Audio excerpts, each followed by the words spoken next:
talking about Diwali. There are important astrological connections to the holiday. It has to do with the dignities of the sun and the moon and the other planets. The science behind the Indian mythology is amazing, so check this out.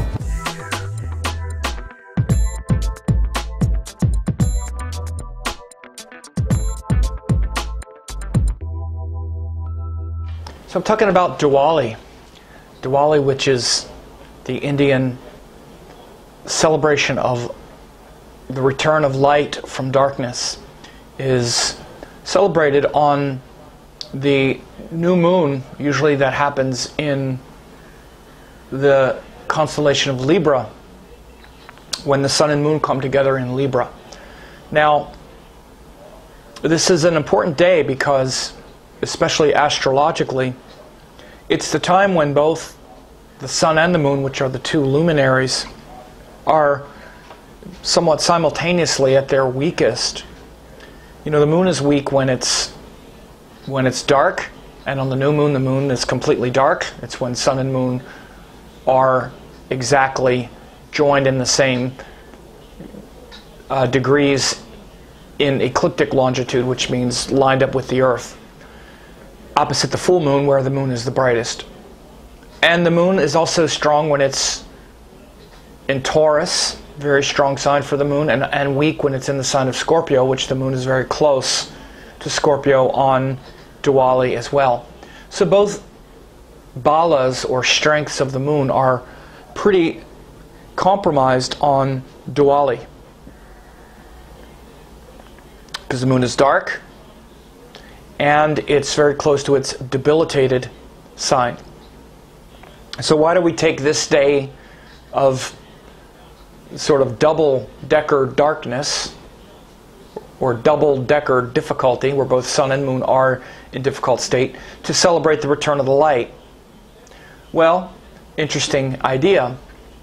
When you look at the probably most prevalent story of Diwali, it comes from the Ramayana, which is a story of Lord Rama, who was a great mythological king, and he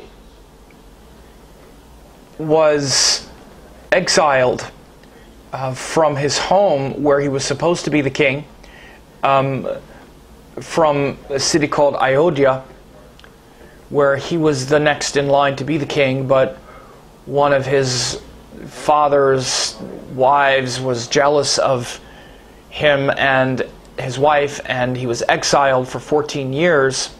Then his wife was kidnapped and taken to another place called Lanka, Sri Lanka, and then he was rescued, or she was rescued, by Lord Hanuman, the king of the monkeys. And then after this ordeal, Lord Rama, who was the king, the rightful king, returned back to Ayodhya with his wife and his faithful companion Lakshman, who was his younger brother. And upon their return, the citizens of Ayodhya, to celebrate the return of the light, or the good king, you would say, brought ghee lamps and lined them along the road to light the path back to the center of the city, back to Ayodhya, so Ram, Sita, and Lakshman would be able to find their way back home. So this is a story that's told in Diwali. And there's a lot of symbolism in the story, and like you should understand, a lot of it is astrological symbolism. In the story, Lord Rama is the sun. And by the way, Lord Rama is an avatar of the sun. He's the avatar of the sun. In the Vishnu avatars, Lord Rama is the sun. His wife Sita is the moon, of course, the wife of the sun. His brother Lakshman would be the most akin to Jupiter, the most devoted. Hanuman is Mars, who is the general of the army. And then Ravan would be Saturn, the dark king who creates a huge obstacle and difficulty, who was also defeated by Hanuman. And I don't know the other characters well enough to say there was the demoness who tried to trick Ram and Lakshmana, which could maybe be Mercury. But on the darker side, it gets a little harder to assign astrological planets to them. Even Ravana, it's easy to say that, because he's the villain. I don't like saying Saturn is a villain. It's really it's a parable. It's a Leela. It's a story that illustrates principles. And one of the astrological principles is that Saturn, who is related to Ravana, is also exalted in Libra, in that same section of the sky where the sun is very weak. So what we can understand about Diwali and the astrology behind it is Saturn is actually very powerful in Libra. It's exalted in Libra. Just like Ravana was very strong and powerful in the story, and darkness was very powerful and prominent. Without the devotion and the strength and the courage, which has to do with Hanuman, and the vision and strength and devotion and clarity, especially of Lord Rama, and the dignity and purpose, darkness would have prevailed. But what happens instead is through will and effort and spiritual practice and intention, both from Rama, Lakshman, Sita, and Hanuman, as well as the villagers who light the lamp, then victory would have gone to the darkness, not to the light. So celebrating the return of the light in Diwali, we can literally see that as the victory of light over darkness when darkness was very powerful.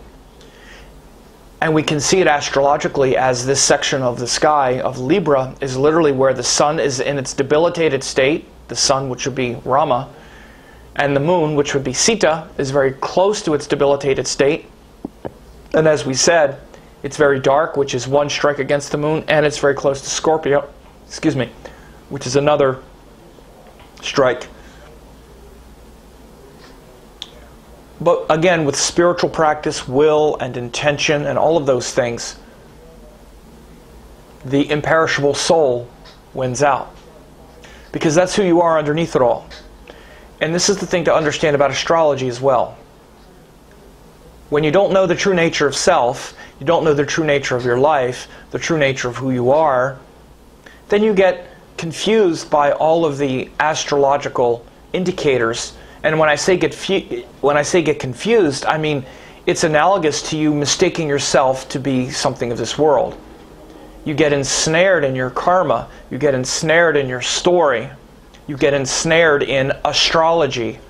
Doesn't mean you don't pay attention to it.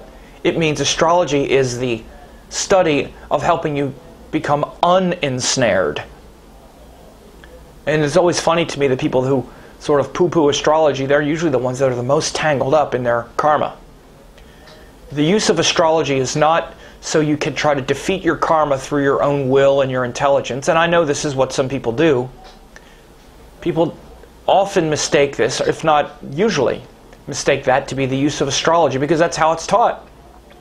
Many times. Many times it's taught as, well, I look at your chart to help you avoid the bad stuff and get the good stuff. That's not wrong to some extent. But the main purpose of astrology is for you to understand these things. At least that's my main purpose in teaching it. And all of the interrelationships between how the astrology works literally shows all of these living forces of karma in your life. And so that knowledge and that understanding and that wisdom is the most important part of astrology. Not, well, in my chart I have Mercury with Saturn, and it's in the 8th house, and it's aspected by this, and when this dasha, that's what's happening, okay? Yes, that's what's happening.